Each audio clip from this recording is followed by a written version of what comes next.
అన్నా చెప్పండి. అయితే అమరావతి రాజధానిగా పార్లమెంట్లో కానీ అట్లా మన రాజ్యసభలో కానీ బిల్లు పెడితే వైసీపీ నాయకులు ఎందుకని వాకౌట్ చేసి వెళ్ళారంటారు? నిజంగానే రాష్ట్ర ప్రజల మీద వాళ్ళకి అసలు నమ్మకం కానీ వాళ్ళ యొక్క ఆకాంక్షలు కానీ వాళ్ళకి అసలు ఉన్నాయి, గుర్తున్నాయి అంటారు అసలు?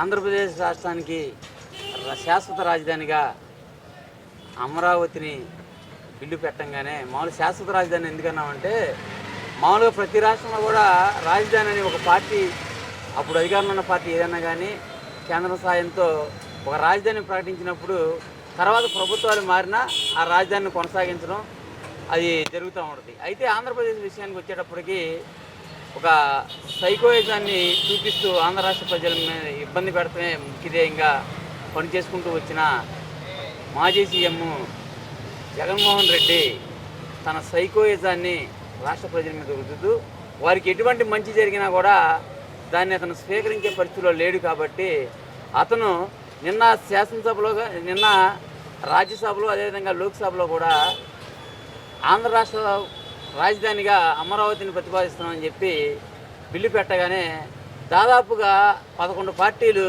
ఏకగ్రీవంగా మద్దతు తెలపడం, అదేవిధంగా కీలకంగా ఉన్న కాంగ్రెస్ సైతం తెలంగాణ రాష్ట్రం నుంచి వాళ్ళ ఎంపీలు కూడా ఆంధ్రప్రదేశ్ రాష్ట్ర రాజధానికి అమరావతికి వాళ్ళు మద్దతు ఇవ్వడం చాలా హర్షణీయమని చెప్పి ఆంధ్ర రాష్ట్ర ప్రజలతో పాటు ఆంధ్ర రాష్ట్ర ప్రజలు ఎక్కడైతే ఉన్నారో, తెలుగువారుగా ఉన్నారో వారందరూ కూడా చాలా సంతోషించిన విషయం మనందరూ తెలిసిందే. అయితే ఆంధ్ర రాష్ట్ర ప్రజలు అభివృద్ధి చెందడం కానీ ఆనందపడటం కానీ ఇష్టం లేని మన సైకో మాజీ ముఖ్యమంత్రి జగన్మోహన్ రెడ్డి పార్టీ, అతనికి సంబంధించిన ఎంపీలు మాత్రం ఆంధ్ర రాష్ట్ర రాజధానికి అమరావతిని వ్యతిరేకిస్తూ వాళ్ళు తన పైశాసిక ఆనందాన్ని పొందారు తప్ప ఇంకోటి ఏమీ లేదు.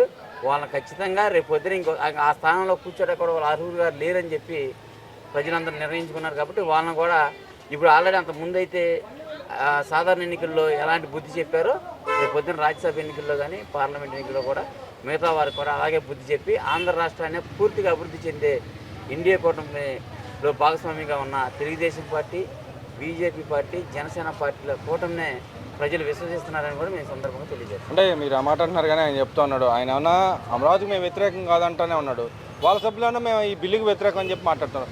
ద్వంద్వ వైఖరి దేనికి అంటారు? వాళ్ళ పార్టీలో అసలు స్టాండ్ ఏది ఉందంటారు ఇక్కడ? ఇప్పుడు 2014-19 మధ్యకాలంలో ఆంధ్ర రాష్ట్రంలో ముఖ్యమంత్రిగా సీఎం చంద్రబాబు నాయుడు గారు ఉన్నప్పుడు ఆయన రాజధానిగా అమరావతిని ప్రకటించడం, అదేవిధంగా ల్యాండ్ పూలింగ్ ద్వారా దాదాపు 33,000 ఎకరాల రైతుల భూములు తీసుకొని దానిలో రాజధాని కట్టేసి ఆంధ్ర రాష్ట్ర ప్రజల అభివృద్ధికి చిహ్నంగా దాన్ని తయారు చేస్తానని చెప్పి ఆ రోజు ఆయన చెప్పినప్పుడు అక్కడ రైతులందరూ కూడా స్వస్థంగా రావడం, కొంతమంది చిన్న చిన్న వ్యతిరేకలు ఉండటం. అయితే మొత్తంగా ల్యాండ్ పూలింగ్ చేసినప్పుడు అసెంబ్లీలో ప్రతిపక్ష నేతగా ఉన్న జగన్మోహన్ రెడ్డి మేము రాజధానికి వ్యతిరేకం కాదు, ఇంకా ఎక్కువ ల్యాండ్ తీసుకోవాలి ఏంటి, దాన్ని ఇంకా బాగా అభివృద్ధి చెందాలి, మేమైతే వ్యతిరేకం కాదని చెప్పి ఆ రోజు చెప్పి నెక్స్ట్ 2019 ఎన్నికల్లో ఇతను జగన్మోహన్ రెడ్డి పార్టీ అఖండ విజయం సాధించి అతను ముఖ్యమంత్రిగా అయ్యేటప్పటికి ఎమ్మటే సీను మారిపోయి అమరావతి అనేది అక్కడ శ్మశానం లాంటిది, అక్కడ ఎవరు చేయరు, అది ఒక వరదలతో మునిగిపోయే ప్రాంతం అని చెప్పి 3 రాజధానులు అని చెప్పి కర్నూలుని ఇతర విజయవాడను వైజాగ్ అని చెప్పి 3 రాజధానులు అని చెప్పి 3 చోట్ల కూడా రౌడీ మొక్కలు దిగిపోయి నానా బేభత్సాన్ని చూసాము. అది ఏదైతే ఉన్నారో ప్రజలు దృష్టిలో పెట్టుకున్నారు, అది ఎలా బుద్ధి చెప్పాలో అలా బుద్ధి చెప్పారు. కాబట్టి ఈ రోజున జగన్మోహన్ రెడ్డి ఇక ఏమి చేయలేని నిస్సాయ స్థితిలో ఇలాంటి మాటలు మాట్లాడుతూ వాళ్ళ సాక్షి ఛానల్లో, వాళ్ళ సాక్షి పత్రికల్లో వేసుకుంటూ పైశాచిక ఆనందం పొందుతున్నారు తప్ప ఇంకోటి ఏం లేదని కూడా మేము అనుకుంటున్నాం. అంటే మరి ఇక్కడ ఒక పక్కన దేశం మొత్తం ఒక పక్క ఈయన ఒక పక్కన ఉన్నాడు, ఇంకో పక్కన మాట్లాడుతున్నారు. దీంట్లో ప్రత్యేక హోదా గతంలో ఇస్తున్నారు, ఇవ్వలేదు, అది ఇవ్వండి అని చెప్పి ఇప్పుడు ఎందుకు మాట్లాడుతున్నారు? గత 5 ఏళ్ళు ఎందుకు మాట్లాడిపోయారు అంటారు? ఇప్పుడు ప్రజలు కూడా జగన్మోహన్ రెడ్డి మాటలకి నవ్వుకునేది కూడా అదే.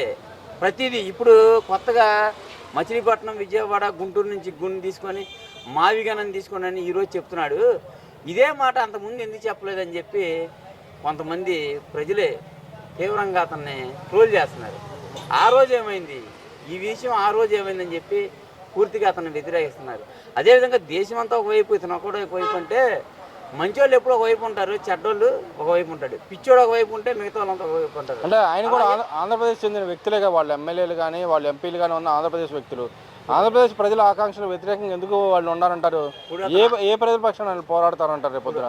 ఆంధ్రప్రదేశ్లో ఉండి ఆంధ్రప్రదేశ్లో వాళ్ళ ఆస్తులు కాపాడుకోవడానికే జగన్మోహన్ రెడ్డి ఉన్నాడు తప్ప ఆంధ్రప్రదేశ్ అభివృద్ధికి కానీ ఆంధ్రప్రదేశ్ ప్రజల ఆనందానికి కానీ అతను కోరుకోవట్లేదు. అతను పూర్తిగా బెంగళూరు వాసి, కర్ణాటక నివాసితుడు. అతని దృష్టి ఎప్పుడు కూడా బెంగళూరు ప్యాలెస్ మీద ఉంటుంది. ఇక్కడున్న ఆస్తులను కాపాడటం కోసం ఇతను అధికారం ఇచ్చారు కాబట్టి ఇక్కడ ఉన్న జనాలందరినీ కూడా ఇప్పటిదాకా పీల్చి పిప్పి చేశాడు. ఈ జనాలు కూడా అతను నమ్మే పరిస్థితి లేదు కాబట్టి అతను ప్రతిదీ కూడా జనాలు ఏదైతే ప్రజాదరణ కలిగిన వారు ఏదైతే మంచి నిర్ణయం తీసుకుంటారో ఆ నిర్ణయాన్ని వ్యతిరేకించడమే జగన్ పని. జగన్ పూర్తిగా ఆంధ్రప్రదేశ్ వ్యక్తి కాదు. అంటే మీరు ఆ మాట అంటున్నారు కానీ మరి ఆయన అన్న అసలు రాష్ట్రానికి రాజధాని అనేది ఉండదు, దేశానికి ఒక్కదానికి రాజధాని ఉంటుంది అని చెప్పి అంటుంటారు. మరి ఆయన చిరునామా మీరు బెంగళూరు అంటున్నారు.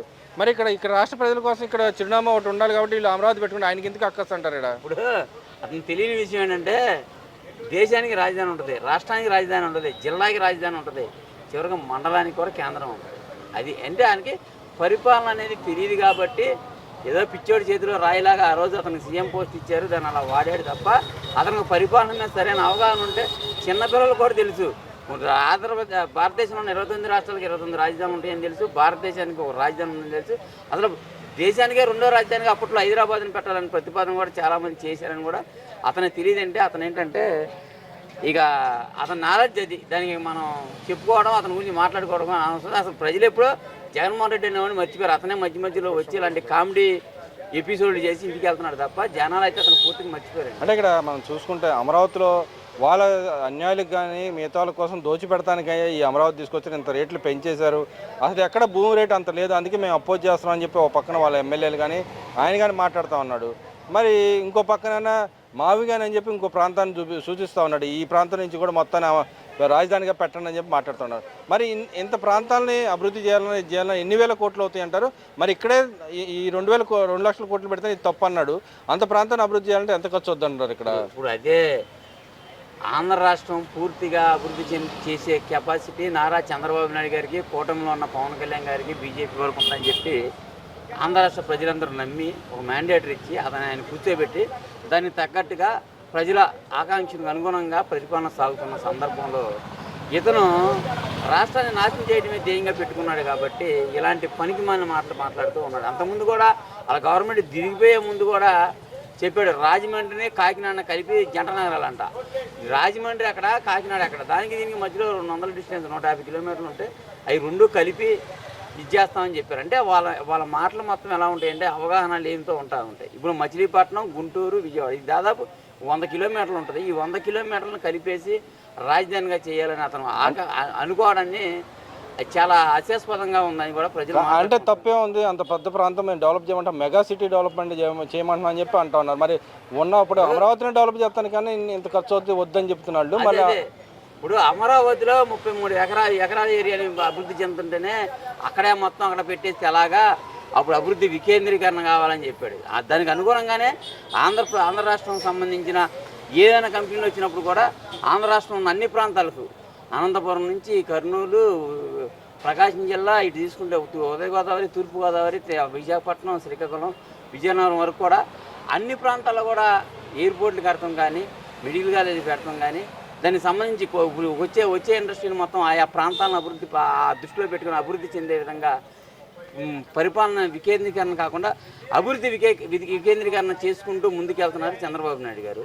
అలాంటిది ఇక్కడ ఇంత పెట్టేసి 36,000 ఎకరాల్లోనే ఇంత చేసేస్తే రేపు పొద్దున ఏంటి పరిస్థితి అని ఆ రోజు చెప్పి ఈ రోజున అక్కడ అంత ఎందుకు? ఇప్పుడు 36,000 ఎకరాల ప్రాంతంలో 2,000 కోట్లతో అభివృద్ధి చేయాలంటే 2 లక్షల కోట్లతో అభివృద్ధి చేయాలని ఎంతెందుకు అన్నాడు.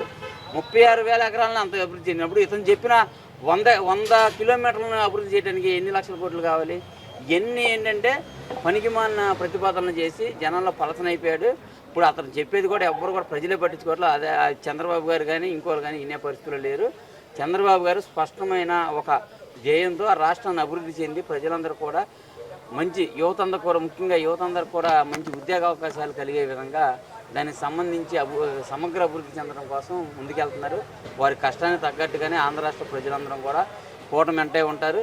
ఖచ్చితంగా రేపు రాబోయే ఎన్నికల్లో కూడా అఖండ విజయం సాధిస్తారు. ఆంధ్ర రాష్ట్ర ప్రజల అభివృద్ధి మాత్రం ఎన్డీఏ కూటమితోనే సాధ్యమని చెప్పి మేము అందరం అనుకుంటున్నాం. అంటే ఇక్కడ విజయసాయిరెడ్డి గారు ట్వీట్ చేసిన పరిస్థితి, అమరావతిని స్వాగతిస్తాను, ఇంకో పక్కన అమరావతి అయ్యే అవకాశం ఉంది, జాగ్రత్త అని చెప్పి మాట్లాడుతూ ఉంది. దాన్ని ఎలా చూడొచ్చు అంటారు ఇక్కడ? ఇప్పుడు అమరావతి పరిసర ప్రాంతాల్లో 2 ఎస్సీ రిజర్వ్డ్ సీట్లు ఉన్నాయి అమరావతి ప్రాంతంలో. అయితే అది ఇంకా అప్పుడు అమరావతి ఎలా అవుద్ది? కమ్మోళ్ళు గ్రామానికి వచ్చి ప్రతి గ్రామంలో 15-20 మంది ఉంటారు కామన్గా. మరి అదే చోట్ల ఎస్సీలు ఎంతమంది ఉంటారు? ప్రతి గ్రామంలో కూడా మాలపల్లి ఉంటుంది, మాదిగూడెం ఉంటుంది. ఆ లెక్కన వాళ్ళది ఎంత ఉంటుంది? అప్పుడు ఏమనాలి దాన్ని? ఇప్పుడు దాన్ని ఏమనాలి? వాళ్ళు ఏంటంటే గణనీయంగా అభివృద్ధి చెందే ప్రాంతంలో ఎక్కువ ఎస్సీలు ఉన్నారు. అమరావతి ప్రాంతం అభివృద్ధి చెందితే ఖచ్చితంగా ఎస్సీలకి అది అభివృద్ధి చెందితే ఎస్సీలకి అది మంచిది కాబట్టి మేమందరం కూడా స్వాగతించాము. ఎస్సీలు అభివృద్ధి చెందడం వీళ్ళకి ఇష్టం ఉండదు కాబట్టి ఏంటి దాన్ని కమ్మోల మీద నెట్టేస్తే పార్టీ దాని ఇదిలో కొట్టుకుపోద్దని చెప్పి అలాంటి ప్రచారం చేస్తున్నారు తప్ప అక్కడ మెయిన్గా అక్కడ 2 ఎస్సీ రిజర్వ్ సీట్లు ఉన్నాయి కాబట్టి ఖచ్చితంగా అమరావతి ప్రాంతంలో అభివృద్ధి చెందే మటుకు ఖచ్చితంగా రాష్ట్రంలో ఉన్న అందరితో పాటు అక్కడ ఉన్న ఎస్సీలు కూడా గణనీయంగా అభివృద్ధి చెందారని మేము అనుకుంటున్నాం. అదేవిధంగా ఫైనల్గా చెప్పండి, మేము వస్తే అధికారంలోకి వస్తే మార్చేస్తాం రాజధాని చెప్పి మళ్ళీ మాట్లాడుతున్నారు. నిజంగానే మార్చే అవకాశాలు ఎంత మాత్రం ఉన్నాయంటారు? పార్లమెంట్ సాక్షిగా జరిగిన బిల్లుని వీళ్ళు చేసే హక్కు ఉందంటారా? ఇప్పుడు అధికారంలోకి వస్తే మేము చేస్తామని కూడా మళ్ళీ చెబుతా ఉన్నారు. ఇప్పుడు దేశంలో ఏ చట్టం చేయాలన్నా ఏదైనా పార్లమెంటు పరమావధి, పార్లమెంటు తర్వాత రాజ్యసభ ఉంటుంది. అక్కడ 2 చోట్ల మెజార్టీ సభ్యులు దాన్ని ఆమోదించిన తర్వాత దాన్ని మార్చడం ఎవరి వల్ల కాదు.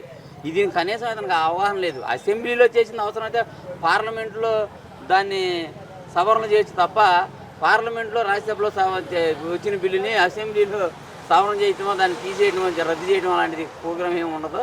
కనీసం అతనికి అవగాహన కూడా లేదు కాబట్టి జగన్మోహన్ రెడ్డి అలా మిగిలాడు. నీకు జగన్మోహన్ రెడ్డి గురించి మర్చిపోవడం మంచిది.